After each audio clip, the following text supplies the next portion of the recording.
Bueno, hola a todos. Hoy vamos a ver otro tema para grado octavo que es la ley de los gases. Para esto, obviamente vamos a estudiar la ecuación sencilla, ley de gases. Empecemos imaginándonos que nosotros podemos contener un gas. Digamos que aquí en este recipiente el gas se encuentra adentro. ¿Listo? El gas está adentro. Y para nosotros poder estudiar este tipo de gas, pues nosotros nos toca tener en cuenta las variables de estado. Y las variables de estado son las variables que me determinan cómo entender este gas. Estas son la temperatura, la presión, el volumen en el cual está contenido el gas. También tenemos el número de partículas, que pues digamos que para facilitar las cosas, pues vamos a suponer que va a ser constante, es decir, que el gas no le va a ingresar más partículas ni le vamos a dejar salir partículas. ¿Listo? Para esto, obviamente se crea la ecuación que dice presión por volumen es igual al número de partículas por una constante multiplicado por la temperatura. Esta es llamada constante de los gases o constante de Rydberg, ¿vale? Ahí de esa forma tenemos relacionadas las variables de estado, presión, volumen, temperatura, número de partículas, constante de Rydberg. Sin embargo, esta constante R pues tienen diferentes valores, pero es debido a las unidades. Por ejemplo, R puede ser tomada como 8.31 joules sobre mol por grados Kelvin. O también puede ser como 0.082 litros por atmósfera sobre mol grados Kelvin. ¿Listo? O finalmente también se puede ver como 1.99 calorías sobre mol grados Kelvin. Es decir, este valor de la constante, dependiendo de las unidades que se estén trabajando, pues toma diferentes valores. Sin embargo, para la complejidad en el que estamos y pues los ejercicios que vamos a trabajar, pues realmente a nosotros lo único que nos interesa es saber que esta es una constante, conocida como la constante de los gases. Y nos va a ayudar a determinar lo siguiente. Resulta que para este tipo de gases es principal conocer lo que es el estado inicial y el estado final. Vamos a escribir el estado inicial con estado inicial, lo vamos a escribir con subíndices 0, por ejemplo, presión inicial, volumen inicial, ¿listo?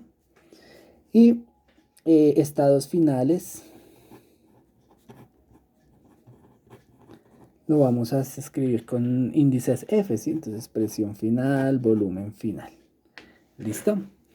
Y entonces, de acuerdo a eso, si nosotros tenemos la ecuación de los gases, que es esta, pues procedemos a mirar qué es lo único constante. Es decir, de mi gas al principio, la medición del gas al principio, es decir, podemos decir que vamos a medir el gas aquí en la posición inicial, ¿listo? Y después lo vamos a medir, vamos a volver a medir el mismo gas, pero en la posición final. Eso significa que qué cosas pueden variar. Obviamente puede variar la presión, puede variar el volumen, puede variar la temperatura. Pero como lo dije desde un principio, el número de partículas no. ¿Para qué vamos a asumir que en este gas no le van a ingresar partículas ni vamos a dejar salir partículas? Por lo tanto, el número de moléculas va a ser constante. Eso implica que yo la ecuación del gas ideal puedo escribirla como presión por volumen, presión inicial, por volumen inicial sobre temperatura inicial sea igual a NR, ya que estas dos son constantes. ¿Listo? Perdónenme aquí, temperatura inicial. Mientras que para el segundo estado, entonces tendríamos presión final, volumen final sobre temperatura final igual a NR. Fijémonos que estos dos términos vienen siendo lo mismo, ya que aseguramos que las cantidades de moléculas no van a cambiar y pues que van a ser la misma en ambos estados. Por lo tanto, estos dos son constantes, o sea, es un mismo número, lo cual yo puedo igualar. Y como yo las puedo igualar, entonces pues puedo escribir finalmente una ecuación de análisis de dos estados del gas. Es como presión inicial, volumen inicial sobre temperatura inicial es igual a presión final por volumen final sobre temperatura final. Prácticamente de aquí ya podemos estudiar los diferentes procesos. Es decir, que esta es la ecuación que vamos a tener que usar en la mayoría de ejercicios que vamos a encontrar en la guía. Bien, esa ecuación que tenemos ahí puede presentar o la podemos usar independientemente de los procesos que tenemos, sobre todo tres procesos que vamos a ir mirando. Entonces, vamos a enumerar aquí los tres procesos que vamos a estudiar. El primero es cuando la temperatura es constante, es decir, que la temperatura inicial es igual a la temperatura final. Listo, lo voy a aclarar aquí. Temperatura inicial es igual a temperatura final, ¿vale? Eso decimos que es temperatura constante y a eso se le llama el proceso isotérmico. El otro es cuando la presión es constante, es decir, que la presión inicial es igual a la presión final. Eso se llama el proceso isobárico. Y finalmente, cuando el volumen es constante, es decir, que el volumen inicial es igual al volumen final, entonces a eso se le llama el isocórico o isovolumétrico, como quieran decirles, pero pues son términos, son sinónimos. Entonces aquí lo que tenemos son los tres procesos que vamos a revisar. Y lo único pues que tendríamos que ver es cómo queda esta ecuación de acuerdo en cada uno de los procesos. Entonces, empecemos cómo quedaría la ecuación para el primer proceso, el isotérmico. Significa que la temperatura inicial es igual a la temperatura final, por lo tanto tengo que presión inicial, volumen inicial sobre temperatura inicial es igual a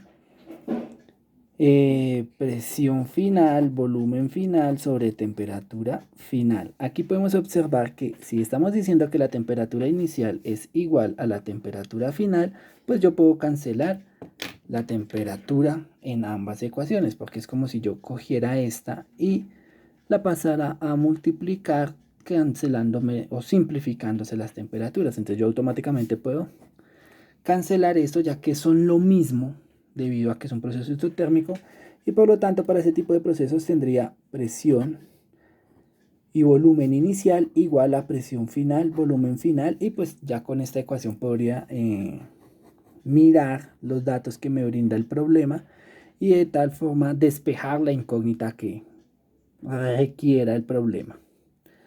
Ese sería para el proceso isotérmico. Entonces ya nos damos cuenta cómo me van a ir quedando los otros procesos. Entonces, por ejemplo, ahora vamos a ir con el segundo proceso, que era el isobárico. Bueno, me perdonarán las tildes. Isotérmico, isobárico. Y entonces este pues consiste en que la presión inicial es igual a la presión final. ¿Listo? Por lo tanto, aquí tenemos que otra vez, volviendo a presión inicial, volumen inicial sobre temperatura inicial es igual a presión final, volumen final, temperatura final. En este caso, lo que son iguales son las presiones, por lo tanto yo puedo cancelar la presión de acá con la presión de acá, ya que son exactamente iguales. Por lo tanto, quedándome la ecuación volumen inicial sobre temperatura inicial igual a volumen final sobre temperatura final, y tendríamos la otra ecuación para este proceso isobárico. Y finalmente tendríamos el proceso isocórico. En este proceso isocórico,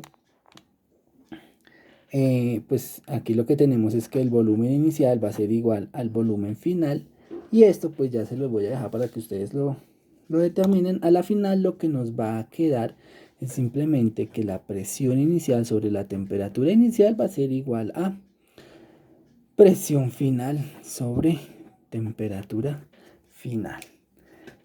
Ya con estas ecuaciones es suficiente para el nivel que estamos pues teniendo en cuenta a esta, que es el de grado octavo. Entonces espero haber sido claro. Ya después subiré un video solucionando ejemplos de cómo se solucionan ejercicios con estas ecuaciones de la guía que estamos trabajando. Bueno, que estén muy bien. Gracias.